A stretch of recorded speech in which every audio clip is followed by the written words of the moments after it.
Bismillahirrahmanirrahim. Assalamualaikum warahmatullahi wabarakatuh. Apa kabar anak-anak semuanya? Semoga semuanya dalam keadaan sehat dan selalu semangat untuk belajar. Seperti biasa kita baca doa belajar. Bismillahirrahmanirrahim. Raditu billahi rabba wa bil islami dina wa bi muhammadin nabiyyan wa rasula. Rabbi zidni ilma warzuqni fahma. Amin ya rabbal alamin. Hari ini marilah kita lanjutkan pelajaran tema 8, subtema 3, pembelajaran 2 sampai 4. Nah, anak-anakku, hari ini kita belajar tentang karya 3 dimensi. Karya 3 dimensi merupakan salah satu jenis karya seni rupa yang memiliki volume atau ukurannya panjang, lebar, dan tinggi. Nah, berikut adalah ciri-ciri karya 3 dimensi. Ciri-cirinya ada 3, dan di sini ada contoh benda 3 dimensi. Contohnya adalah kendi ya. Ini untuk wadah air minum. Kemudian ciri-ciri karya 3 dimensi yang pertama, benda 3 dimensi mempunyai panjang, lebar, dan tinggi. Kemudian ciri yang kedua, benda 3 dimensi dapat dinikmati keindahannya dari sudut pandang manapun. Bisa dinikmati atau dilihat dari depan, belakang, kanan, dan kiri. Kemudian yang ketiga, ciri yang ketiga, benda 3 dimensi memiliki volume, ruang ya di dalamnya. Nah, kemudian berikut adalah 3 jenis benda yang termasuk karya 3 dimensi ya. Yang pertama adalah benda kubistis. Benda kubistis ini adalah benda yang berbentuk menyerupai bangunan kubus atau balok ya. Contohnya kotak pensil, kemudian lemari, kemudian kulkas. Kemudian benda 3 dimensi yang kedua adalah benda silindris. Nah, benda silindris merupakan benda yang berbentuk menyerupai silinder ya. Contohnya botol, gelas, botol minum itu ya. Nah, itu termasuk benda silindris. Kemudian yang ketiga adalah benda bebas. Jadi bentuk benda bebas ini bentuknya tidak beraturan. Contohnya buah-buahan, pepohonan, batu-batuan, dan benda-benda lain yang bentuknya bebas tetapi 3 dimensi. Nah, itulah anak-anak tadi tentang beberapa jenis benda ya, benda 3 dimensi. Nah, masih ingat kemarin hubungan gaya dengan benda salah satunya adalah untuk mempercepat gerak benda. Nah, hari ini kita belajar tentang hubungan gaya dan gerak. Perhatikan. Nah, ini ada gambar seorang atlet olahraga panahan yang tengah membidik sasaran. Jelaskan hubungan antara gaya dan gerak dalam gambar tersebut. Bagaimana hubungan gaya dan geraknya? Jadi, ketika seorang atlet panahan menarik busur, menarik busur ini adalah bentuk gaya.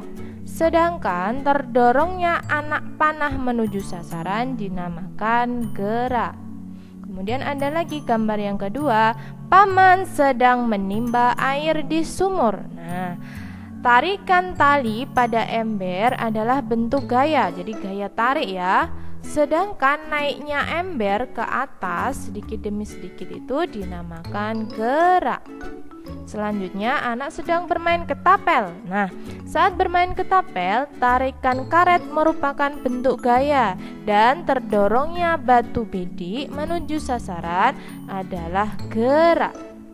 Nah, pada permainan ketapel, gaya yang digunakan adalah gaya tarik, kemudian juga gaya pegas ya, gaya pegas pada karetnya itu ya, yang berjenis elastis. Nah, anak-anak, selanjutnya kita belajar tentang manfaat keberagaman. Kemarin kalian telah belajar ada berbagai macam keberagaman di Indonesia. Ada yang keberagaman dilihat dari fisiknya, kemudian kegemaran, pekerjaan, ras, suku, budaya, dan sebagainya ya. Nah, keberagaman ternyata memiliki banyak manfaat ya, antara lain yang pertama, dapat belajar saling menghargai karakter setiap individu, manfaat yang pertama. Kemudian manfaat keberagaman yang kedua, bisa belajar bersosialisasi. Yang ketiga, dapat belajar toleransi. Karena banyak sekali perbedaan, maka kita belajar toleransi, menghargai budaya orang lain, menghargai perbedaan. Kemudian yang keempat, saling melengkapi sesama individu dengan keberagaman yang bermacam-macam sifatnya. Ada yang pemarah, ada yang rajin, ada yang sabar. Nah, sifat yang berbeda-beda itu, keberagaman yang berbeda-beda itu dapat melengkapi ya, melengkapi kehidupan bermasyarakat. Kemudian yang kelima, hidup rukun dalam masyarakat. Manfaat keberagaman. Nah, selain manfaat-manfaat tadi yang ada 5, nah keberagaman di Indonesia juga punya manfaat dalam kegiatan ekonomi ya. Jadi dalam kegiatan ekonomi keberagaman juga ada manfaatnya. Antara lain yang pertama, menumbuhkan sikap nasionalisme ya, nasionalisme, cinta bangsa dan negara. Kemudian yang kedua, menciptakan identitas bangsa di mata internasional. Jadi identitas bangsa kita ini meskipun berbeda-beda tetapi kita tetap bersatu, tetap satu jua. Kemudian yang ketiga, manfaat keberagaman di dalam kegiatan ekonomi yang ketiga adalah alat pemersatu bangsa. Kemudian yang keempat, sebagai ikon pariwisata. Yang kelima, menambah pendapatan nasional. Yang keenam, dapat memupuk sikap toleransi. Nah, itulah manfaat keberagaman dalam kegiatan ekonomi. Ada 6. Selanjutnya anak-anakku, tugas kalian carilah di rumahmu ya masing-masing benda, contoh benda kubistis, silindris, dan benda bebas yang ada di rumahmu. Kemudian foto dan kirimkan. Nah anak-anak, itulah pembelajaran kita hari ini. Semoga bermanfaat. Selamat belajar.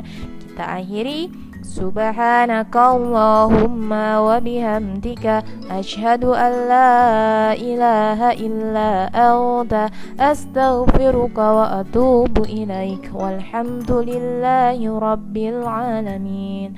Wassalamualaikum warahmatullahi wabarakatuh.